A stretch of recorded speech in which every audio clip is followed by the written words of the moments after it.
The room froze when the gun came up inches from flesh.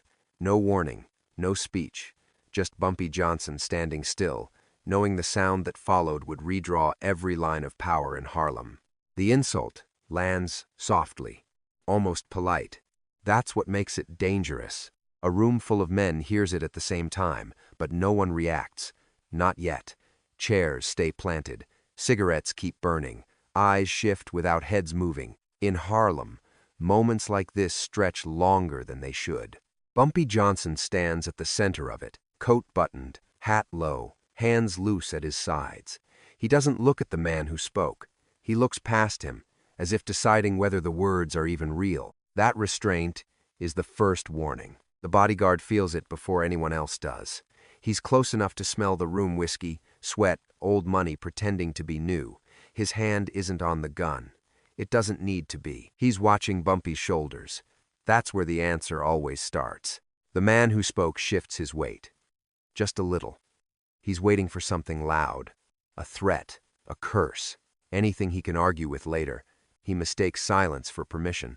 Bumpy finally turns his head. Not fast. Not slow. Exact. His eyes meet the man's, and the room tightens. This isn't rage. This is accounting.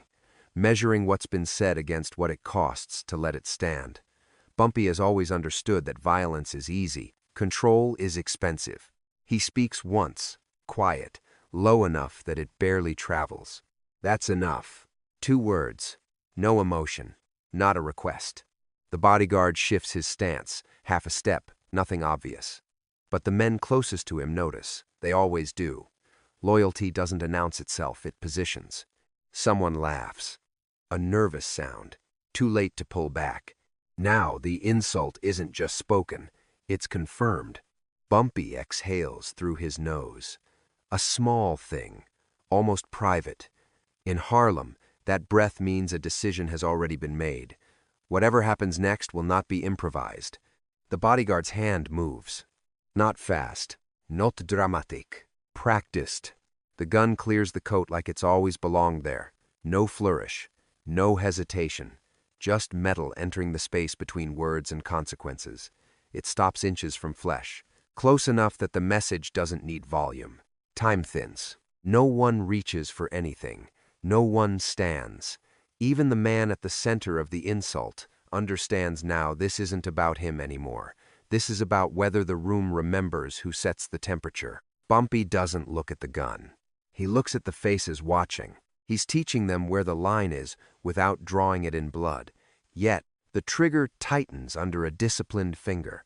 The bodyguard isn't waiting for permission. He already has it. He's waiting for something else. A sign. A word. Or the absence of both.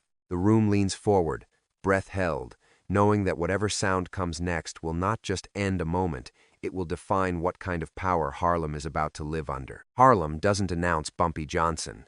It adjusts around him. Doors stay open a second longer. Conversations lower without being told. Men who talk too much suddenly remember places they need to be. His power lives in those small corrections, the kind that don't feel forced until you realize everyone is making them. Outside that room, the streets already know how this ends, even if they don't know the details yet. The barbershops, the numbers spots, the stoops where old men sit with nothing to prove. They all understand the same rule. Bumpy doesn't rush. He doesn't posture. When something reaches him, it's already been filtered through loyalty, fear, and respect. What's left is what actually matters. That's why this insult traveled so far to reach him. It wasn't careless. It was deliberate. A test wrapped in casual language. Someone wanted to see if the stories were still true or if time had softened the man behind them. Harlem answers that question long before Bumpy ever has to. The shop owners who front credit they shouldn't. The mothers who trust his word more than city promises. The men who owe their freedom or their lives to decisions Bumpy made quietly years ago. They don't need speeches. They don't need reminders. They remember who kept order when chaos was profitable to everyone else. Bumpy built something rare in a place designed to break men early. Not fear structure. Lines that didn't move depending on who was asking. Consequences that arrived calmly and stayed permanent. Harlem didn't follow him because he was violent. Harlem followed him because he was consistent. Back in the room, that consistency is felt even by men who pretend not to believe in it. The silence isn't empty. It's crowded with memory. Everyone there has heard a version of a story where Bumpy Johnson didn't raise his voice, and someone else lost everything anyway. That's the part outsiders never understand.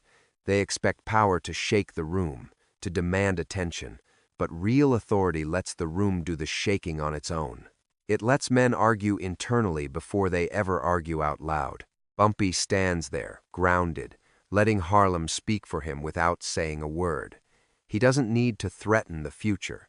The future is already on his side. The neighborhood has invested in him for too long to let a single moment of disrespect rewrite the balance. The bodyguard senses it too. This isn't protection in the usual sense. This is stewardship. He isn't guarding a man, he's guarding a standard. Whatever happens next has to preserve that, or it isn't worth doing. Harlem watches through the walls, through the rumors that will leak out within minutes. It waits to see if the man it trusts will remain who he's always been. Bumpy Johnson doesn't hurry to answer. He never has. The bodyguard doesn't think of himself as muscle. Muscle reacts. He calculates. Every room has a rhythm, and his job is to hear it before it changes. He learned long ago that protecting Bumpy Johnson wasn't about standing in front of bullets. It was about standing in the right place before anyone thought to reach for one. He watches the men, not the weapons. Who's leaning forward, who's pretending not to watch, who suddenly remembers a grievance that's been waiting for an excuse. These are the details that matter. The gun is only there to underline a decision that's already been made somewhere deeper. Loyalty like this isn't loud. It's disciplined. The bodyguard doesn't speak unless spoken to, doesn't move unless necessary. Bumpy chose him because he understood restraint, because he knew the difference between aggression and authority.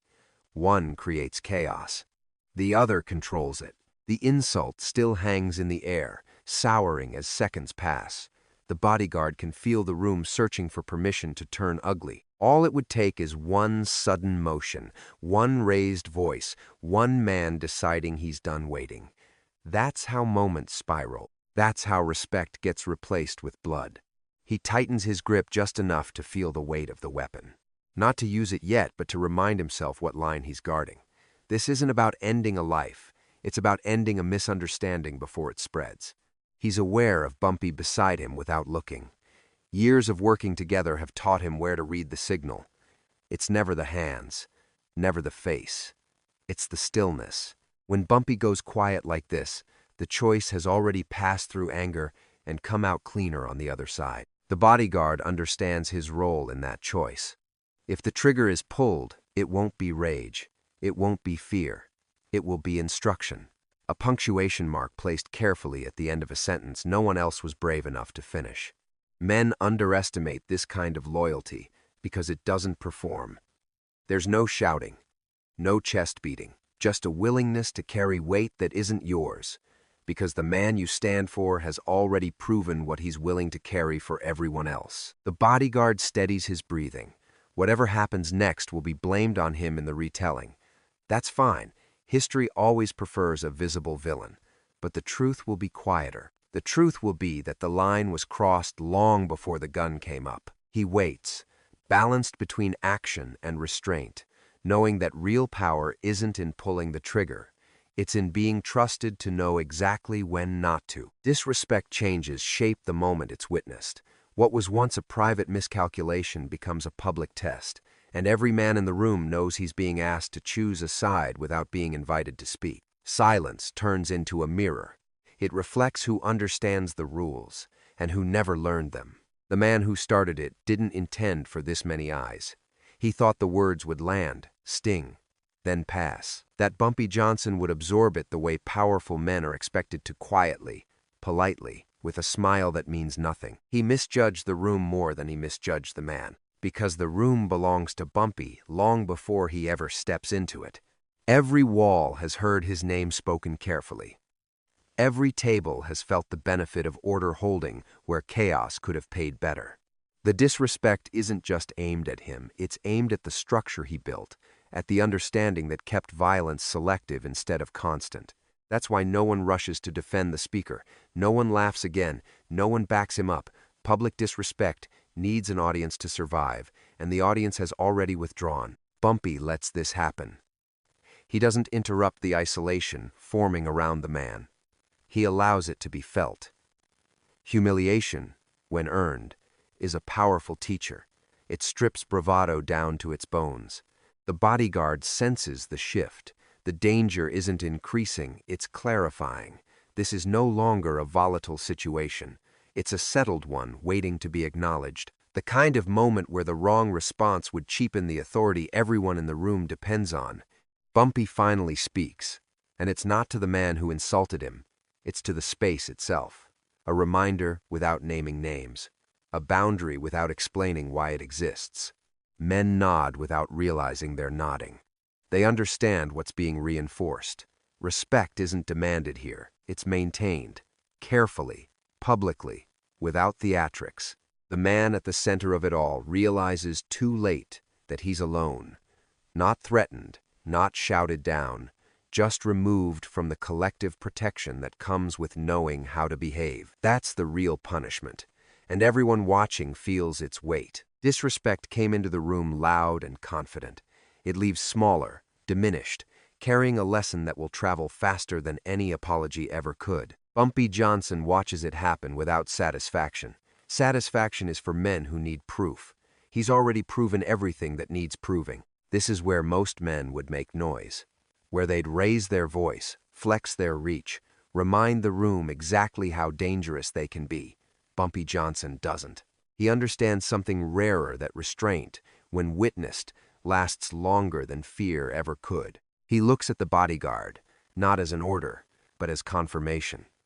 A shared understanding that the point has already landed.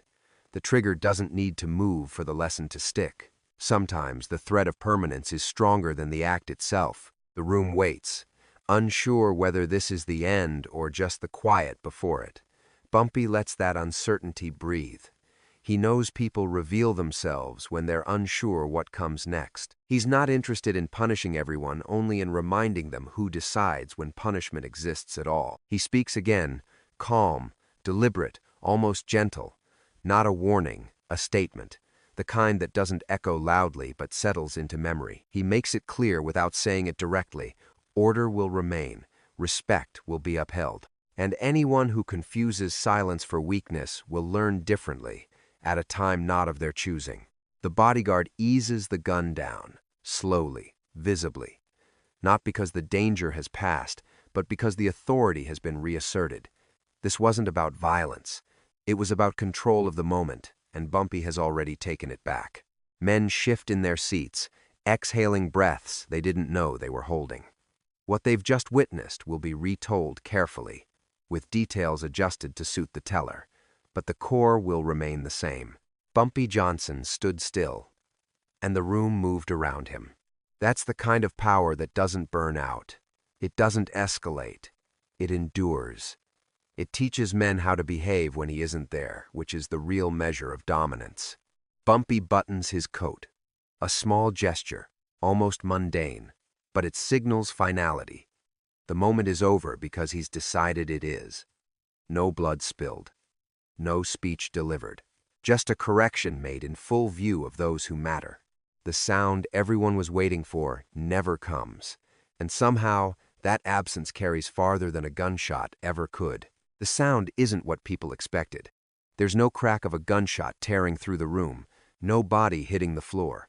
The sound that travels is quieter.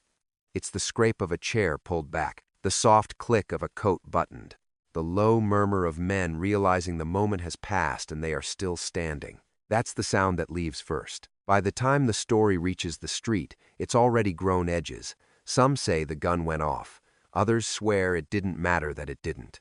What stays consistent is the feeling, the way the room bent without breaking, the way Bumpy Johnson decided the ending.